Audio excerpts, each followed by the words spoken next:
পবিত্র ঈদে মিলাদুন্নবী উপলক্ষে দেশবাসী সহ বিশ্ব মুসলিম উম্মাহকে শুভেচ্ছা জানিয়েছেন প্রধানমন্ত্রী তারেক রহমান। ভেরিফাইড ফেসবুক পেজে এক বার্তায় তিনি বলেন, মহানবী হযরত মুহাম্মদ সাল্লাল্লাহু আলাইহি ওয়াসাল্লাম মানব জাতির জন্য সত্য, ন্যায়, সাম্য, ভ্রাতৃত্ব, মানবিকতা ও শান্তির শিক্ষা দিয়েছেন। তার জীবন ও আদর্শ সমগ্র মানব জাতির জন্য চিরন্তন পথ নিদর্শ। প্রধানমন্ত্রী বলেন, বর্তমান বিশ্বের সংকট, সংঘাত ও সহিংসতার সময়ে মহানবীর শান্তি, ন্যায় ও সহমর্মিতা এবং মানবিকতার শিক্ষা অত্যন্ত প্রাসঙ্গিক। তার আদর্শ অনুসরণ করে একটি শান্তিপূর্ণ ও ন্যায়ভিত্তিক সমাজ গড়ে তোলার আহ্বান জানান তিনি।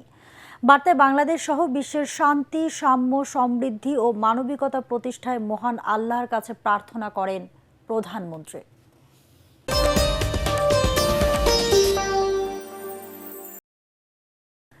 রংপুরে অবসরপ্রাপ্ত শিক্ষক গণপতি চক্রবর্তী তার স্ত্রী ও 2 সন্তান সহ 4 জনকে হত্যার ঘটনায় আদালতে 164 ধারায় জবানবন্দি দিয়েছেন সীমান্ত চন্দ্র দাস। তিনি এই মামলায় গ্রেফতার হওয়া প্রধান 2 আসামি মুগ্ধ দাস ও সিদ্ধার্থ দাসের বন্ধু। মঙ্গলবার সন্ধ্যায় রংপুরের মুখ্য মহানগর হাকিম আদালতে ফৌজদারি কার্যবিধির 164 ধারায় জবানবন্দি দেন তিনি।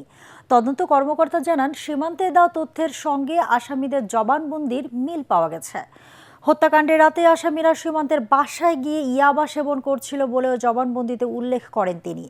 এদিকে ময়নাতদন্তে নিহতদের শরীরের কোনো রাসায়নিক বা অ্যাসিড ব্যবহারের প্রমাণ পাওয়া যায়নি। ধর্ষণেরও কোনো আলামত মেলেনি বলে জানিয়েছেন চিকিৎসক। এদিকে মামলাটি কোতোয়ালি থানা থেকে ডিবিতে হস্তান্তর করেছে পুলিশ।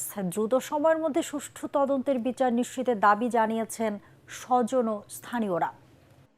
আমাদের একটাই চাওয়া, সুষ্ঠুভাবে আরো তদন্ত করে আমাদেরকে সঠিক বিচার পাওয়া যায়। আমাদের আইনের প্রতি শ্রদ্ধা আছে, সরকারের প্রতি ভরসা আছে।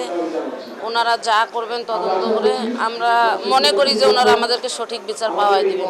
ওনাদের কাজ যথাসাধ্য ওনারা চালায় যাচ্ছেন। আমাদেরকে সেটাই আশ্বস্ত করছেন যে আমরা আমাদের সর্বশেষ আমরা এর শেষ দেখে ছাড়ব।